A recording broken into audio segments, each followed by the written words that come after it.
کی وجہ سے ہم اپنے شہید نہیں لا سکے۔ یہ سن کر بینگے کہتی ہے ترگت صاحب ہمارے شہیدوں کو کافروں کے پاس کیسے چھوڑ سکتے ہیں؟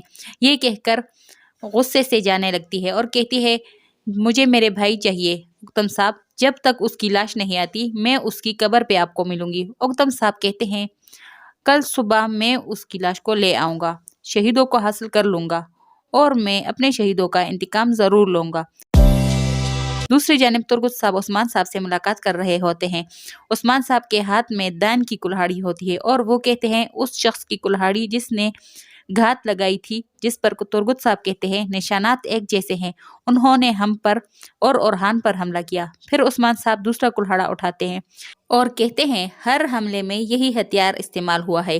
یہ سن کر ترگت صاحب کہتے ہیں یہ تو وہ کتے ہیں جنہوں نے گاؤں پر حملہ کیا، جس پر عثمان صاحب کہتا ہے بطور انہیں دیکھ رہا تھا، وہ قتل عام کو روکنا چاہ رہا تھا لیکن وہ شہید ہو گئے۔ پھر ترگت صاحب کہتے ہیں حملہ آوروں نے بعد میں ان پر الزام لگا دیے، جس پر عثمان صاحب کہتے ہیں ہم نے شہنشاہ کی جان کو محفوظ بنایا تو انہوں نے ہم پر حملہ کر دیا، انہوں نے یہ سارا منصوبہ بنایا، وہ ہمیں لڑائی میں شامل کرنا چاہتے تھے۔ جس پر ترگت صاحب کہتا ہے شہنشاہ کے ساتھ ہمارا رشتہ کمزور کرنے کے لیے ہے نا عثمان صاحب، ان کے پاس کوئی راز ہے جو وہ ہم سے چھپانا چاہتے ہیں۔ پھر عثمان صاحب کہتے ہیں وہ میرا انتظار کر رہے ہیں تاکہ میں اپنے شہیدوں کو حاصل کر سکوں، اگر انہوں نے ہمارے ساتھ کوئی کھیل کھیلنے کی کوشش کی تو ہم قواعد کے مطابق ان کے ساتھ کھیل کھیلیں گے، ہم محتاط رہیں گے، جب میں ان کا سامنا کروں گا تم شہداء کو لینے جاؤ گے۔ جس پر ترگت صاحب کہتے ہیں ہم شہداء کو نہیں بھولیں گے، ہمیں جلد ہی یہ سب کچھ کرنا ہوگا۔ اکتم صاحب صرف انتقام کے بارے میں سوچ رہے ہیں، اس سے پہلے کہ وہ کچھ احمقانہ کام کرے ہمیں جلد کچھ کرنا ہوگا۔ عثمان صاحب کہتے ہیں ہم جانتے ہیں کہ ہمارا دشمن کیا چاہتا ہے، ہم ایک پتلی رسی پر چل رہے ہیں، اگر یہ ٹوٹ جاتی ہے تو ہم میدان جنگ میں مارے جائیں گے، لیکن ہم ایسا نہیں ہونے دیں گے، ہم معلوم کریں گے کہ یہ کس کی سازش ہے۔ اکتم صاحب پردے کے پیچھے ہوں گے، پھر ہم پردہ اٹھائیں گے اور سب کو مار ڈالیں گے۔ جس پر ترگت کہتا ہے جو حکم، اور وہاں سے چلا جاتا ہے۔ دوسری جانب زندان کے اندر زیر کوتاہی اور برہان دان کو مار رہے ہوتے ہیں اور اس سے پوچھ گچھ کر رہے ہوتے ہیں۔ پھر زیر کوتاہی برہان کی طرف اشارہ کرتے ہوئے کہتا ہے یہ میرا بھائی برہان ہے، جس پر برہان ایک زور کا تھپڑ دان کے منہ پر مارتا ہے۔ پھر زیر کوتاہی کہتا ہے میں زیر کوتاہی، اور اسی وقت ایک زور کا تھپڑ دان کے منہ پر مارتا ہے، جس پر دان کہتا ہے میں تلوار نہیں ہوں سردارو، تم مجھے توڑ نہیں سکتے، میں وہ بڑی لہر ہوں جو تم سب کو کچل دے گی۔ پھر زیر کوتاہی دان کے زخموں کو دیکھ کر کہتا ہے اس کے زخموں کو دیکھو، اس سے بدبو آ رہی ہے۔ پھر برہان نمک اٹھا کر کہتا ہے چلو اس کے زخموں پر نمک لگاتے ہیں تاکہ اس کے زخموں سے بدبو آنا بند ہو جائے، اور پھر زیر کوتاہی نمک سے مٹھی بھر کر دان کے منہ میں ڈال لیتا ہے اور اس کے منہ پر ایک زوردار مکہ مار لیتا ہے، جس پر دان زور زور سے ہنسنے لگ جاتا ہے اور کہتا ہے بے وقوفو، تم کیا سمجھتے ہو سمندر میں رہنے والا آدمی نمک سے ڈرتا ہوگا؟ پھر زیر کوتاہی ایک بلیڈ نکالتا ہے اور کہتا ہے میں تمہارے سر کی پوری جلد اتار دوں گا۔ تو جیسے ہی دان کے سر کی جلد اتارنے لگتا ہے تو دان کہتا ہے رکو رکو میں بتاؤں گا۔ دوسری جانب قسطنطنیہ کے زندان میں اوفیلیا کنور کے پاس آتی ہے اور کہتی ہے تو تم نے دروازہ کھلا چھوڑا، اس بات کا اقرار جلدی کرو تاکہ میں تمہیں جلدی مار سکوں۔ جس پر کنور کہتا ہے میں نے اور ترکوں نے شہنشاہ کو بچایا، ترک چلے گئے اور میں یہاں ہوں، پھر بھی شہزادی اوفیلیا آپ ان کو مارنا چاہتی ہے جنہوں نے شہنشاہ کو بچایا؟ کیا آپ شہنشاہ کو مارنا چاہتی تھی؟ یہ سنتے ہی اوفیلیا کو غصہ آ جاتا ہے اور ایک زوردار تھپڑ مارتی ہے کنور کے منہ پہ۔ کیا تم مجھ پر اپنے باپ کو مارنے کا الزام لگا رہے ہو؟ جس پر کنور کہتا ہے ہاں، ان کے بعد آپ نے ہی تخت سنبھالنا تھا، لیکن آپ ان کو مارنے میں ناکام رہی۔ یہ سن کر اوفیلیا پھر ایک زور کا تھپڑ کنور کے منہ پر مارتی ہے اور کہتی ہے تم اس گستاخی کی قیمت ادا کرو گے۔ پھر سپاہیوں کو کنور کے مارنے کا کہتی ہے۔ کنور ان سپاہیوں پر حملہ آور ہو جاتا ہے اور اپنا خنجر نکال کر اوفیلیا کے گردن پر رکھ دیتا ہے اور کہتا ہے شہزادی میرے پاس ہمیشہ راز اور ایک خفیہ ہتھیار ہوتا ہے، اور آپ دیکھ سکتی ہے میں آپ کے بارے میں کیا جان سکتا ہوں، میری جان اور وفاداری آپ کے لیے ہے۔ اور پھر جھک کر بیٹھ جاتا ہے اور وہ خنجر اوفیلیا کو دے دیتا ہے۔ یہ دیکھ کر اوفیلیا کہتی ہے تم قصوروار نہیں ہو، ظاہر ہے تم میری طرف ہو۔ اسی دوران سپاہی اٹھتے ہیں اور کونور پر حملہ آور ہوتے ہیں تو اوفیلیا فوراً ان کو روک لیتی ہے اور پھر کہتی ہے میں ایسی نہیں ہوں کہ اپنے باپ کے خلاف جاؤں، جس پر کونور کہتا ہے میں ہمیشہ آپ کی خدمت میں حاضر ہوں شہزادی اوفیلیا۔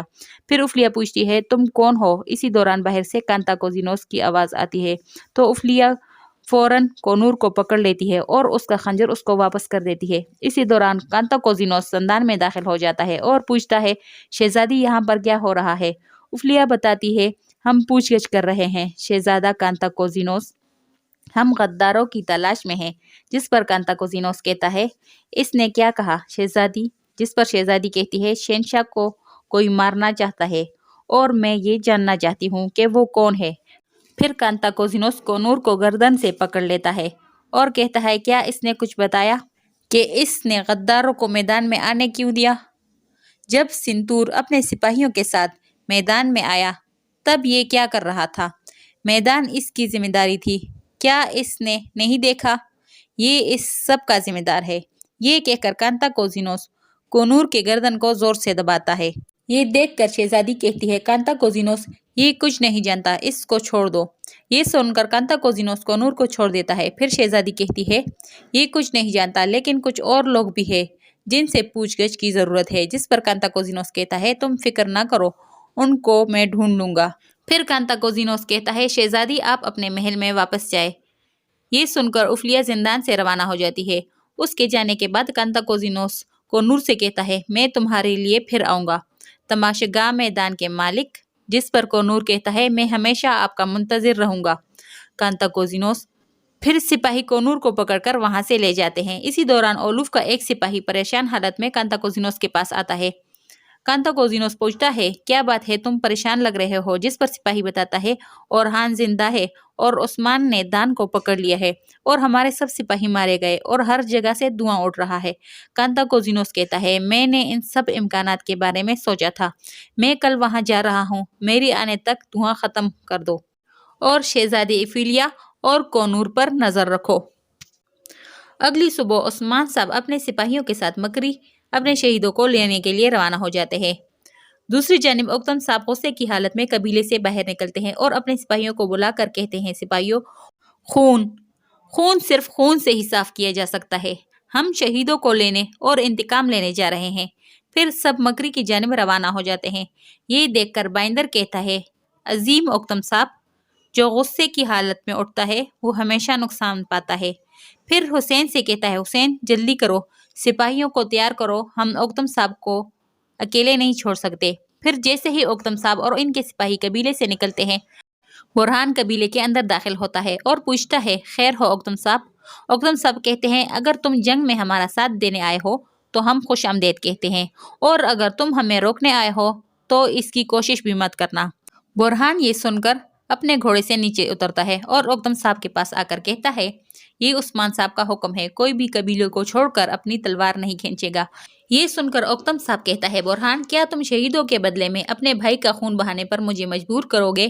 جس پر برہان کہتا ہے فرمان واضح ہے، نہ کوئی قبیلے کو چھوڑے گا اور نہ کوئی تلوار اٹھائے گا، اگر آپ باز نہ آئے تو تلوار نکالی جائے گی اور خون بہے گا۔ یہ سن کر اوکتم صاحب کہتے ہیں تو ٹھیک ہے، یہ میری غلطی نہیں ہے۔ یہ دیکھ کر تمام سپاہی بھی اپنی اپنی تلواریں نکال دیتے ہیں۔ اسی دوران شیخ اداب علی گھوڑے پر سوار قبیلے میں داخل ہوتے ہیں اور کہتے ہیں رک جائے اوکتم صاحب اور برہان صاحب۔ یہ سن کر تمام سپاہی اپنی تلواریں واپس نیام میں ڈال لیتے ہیں۔ شیخ اداب علی اوکتم صاحب کے پاس آتے ہیں اور کہتے ہیں آپ فتنے میں پڑ رہے ہیں اوکتم صاحب کہتے ہیں میرے شیخ ایسا مت کہے، میرے راستے سے ہٹ جائے۔ جس پر شیخ اداب علی کہتے ہیں آپ جہاں پہنچیں گے وہاں صرف شر ہی دکھائی دے رہا ہے، فتنے کی گھڑی میں بیٹھنے والا کھڑے ہونے والے سے بہتر ہے، کھڑے ہونے والا چلنے والے سے بہتر ہے، ایسا رسول اللہ صلی اللہ علیہ وآلہ وسلم کا فرمان ہے۔ بیٹھ جائے اوکتم صاحب۔ یہ سنتے ہی بائندر صاحب آگے بڑھتا ہے اور کہتا ہے میرے شیخ صحیح کہہ رہے ہیں، خوش آمدید شیخ اداب علی صاحب۔ اور پھر اوکتم صاحب سے کہتا ہے آپس میں لڑوانا شیطان کی پہلی خواہش ہے، پرسکون ہو جائے اوکتم صاحب۔ اگر عثمان صاحب نے کہا کہ کوئی قبیلہ نہیں چھوڑے گا تو مجھے یقین ہے وہ کچھ نہ کچھ جانتے ہیں۔ ناظرین اسی جگہ ایپیسوڈ کی اینڈ ہو جاتی ہے۔ آپ سے گزارش ہے کہ چینل کو سبسکرائب کریں اور ویڈیو کو لائک کریں۔